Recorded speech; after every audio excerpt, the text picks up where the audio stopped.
ঢাকার ফুটপাত মুক্ত করা হচ্ছে দখলদারদের বিরুদ্ধে, কোনো অসুবিধা নেই, আমি এটার সঙ্গে একমত। চলাফেরাতে খুব অসুবিধায়, জ্যাম লেগে থাকে সারাক্ষণ, নিঃসন্দেহে। কিন্তু আমার কিছু প্রশ্নের উত্তর দেন আপনাকে।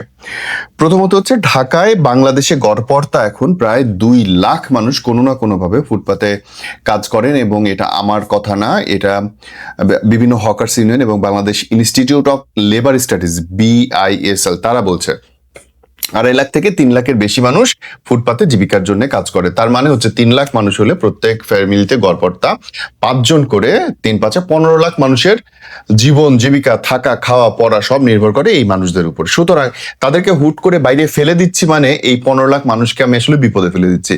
নিশ্চয়ই একটা বিকল্প কর্মসংস্থান বা বিকল্প বসার জায়গায় দিতে হবে। আপনি দেখবেন যারা থাইল্যান্ডে গেছেন, আপনারা সবাই জানেন যে ঠিক 7টার পর থেকে ফুটপাতেই দোকান করার অনুমতি দেওয়া আছে। যদিও ফুটপাতের একটা অংশকে ব্যবহার করতে দেওয়া হয়, মানে অর্ধেকের একটু কম হচ্ছে তারা দোকান করতে পারে, বাকি অংশ দিয়ে মানুষ চলাফেরা করে। সো সেরকম কোনো কিছু করা যায় কিনা। অনেক জায়গায় আছে ফুটপাতের উপর দোকান করবার জন্য নিচ দিয়ে চলাচলের জায়গা করে দিয়েছে, উপর দিয়ে মার্কেট করে দিয়েছে, সেটাও একটা করা যেতে পারে। এরকম বিকল্প ব্যবস্থা অনেক করা যেতে পারে। মতিঝিলে হকার্স মার্কেট করে দেওয়া হয়েছে, প্রতি সপ্তাহে 1 দিন চলে, তার মানে মাসে 4 দিন। ওটা দিয়ে আসলে খুব একটা বেশি হওয়ার কথা না, তারপরে এরকম বিকল্প ব্যবস্থা করতে হবে। সমস্যাটা কোথায়?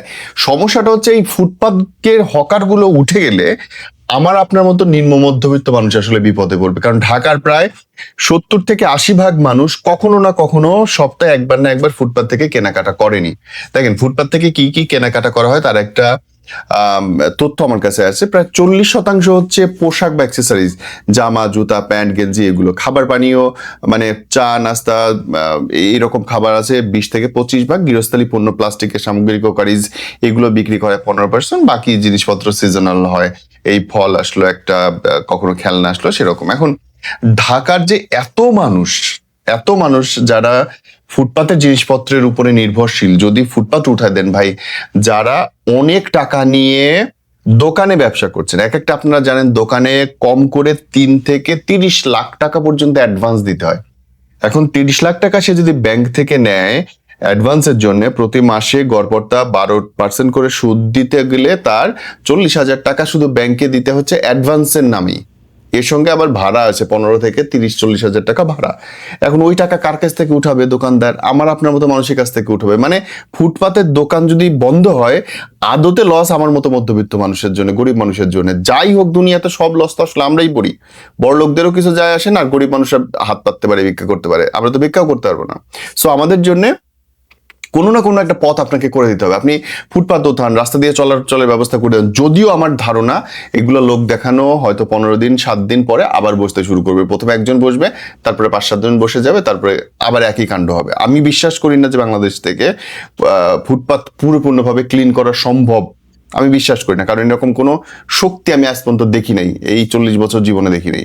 সবাই করে 2 দিন পর পর শুধুমাত্র চাঁদা বেশি নেওয়ার জন্য। আমি নিজেও ফুটপাতে এক সময় আমার রেস্টুরেন্ট ছিল, আমি দেখছি একবার উঠাই দেয়, পরে বসাইতে গেলে আরো 2,000 টাকা বেশি লাগে। ব্যাপারটা এইটাই, ক্ষমতার পালাবদল হবে। অমুক নেতা নিতে, এখন অমুক নেতা নিবে, অমুক পুলিশ নিতে, এখন অমুক পুলিশ নিবে। এটা রিয়ালিটি, এটা জলজ্যান্ত সত্যি কথা, আমি আপনি সবাই জানি। কিন্তু সমাধান কি? সমাধান হচ্ছে রাষ্ট্র যদি চায় এবং আইন করে দেয় যে ভাই আপনি যখন জিনিসটাকে থামাইতে পারবেন না, তখন জিনিসটাকে আইনের মধ্যে আনতে হবে। এটাই তো নিয়ম। থামাইতে পারতেছেন না বসা, আপনি বসার টাইম করে দেন। ঠিক আছে ভাই, 8টা পর্যন্ত বাংলাদেশে মানুষ চলাচল বেশি করে, 8টার পর থেকে তুমি রাত্রে 1টা পর্যন্ত বসো, কোনো অসুবিধা নেই, এভরিডে বসো।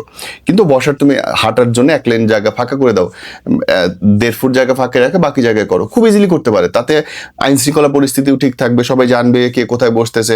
বিদ্যুতের একটা বড় কারসাজি আছে, প্রত্যেকটা ফুটপাতের দোকানে বিদ্যুতের লাইন নেওয়া হয় মিটার ছাড়া।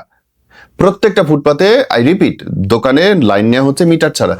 বিদ্যুৎ চলতেছে, লাইন চলতেছে, ওই যারা লাইন ম্যান আছে, টাকা কে খাচ্ছে ভাই? তারা খাচ্ছে, বিদ্যুৎ বিভাগ খাচ্ছে।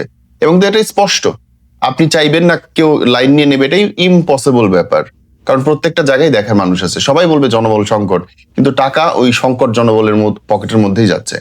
সো কথা উঠেছে যেহেতু জিনিসটা নিয়ে কাজ হচ্ছে, কাজ হইলে সঠিকভাবে হোক, সবার আগে বাংলাদেশ। এইটা হচ্ছে রিয়ালিটি, এইটাই মানতে হবে। আজকে বিভিন্নভাবে আমরা অটোরিকশাকে প্রমোট করে প্রথমে দিয়েছি আমরা প্রতিবন্ধীদের চালাইতে। দেখেন জিনিসগুলোকে কিভাবে আইনের মধ্যে আনে।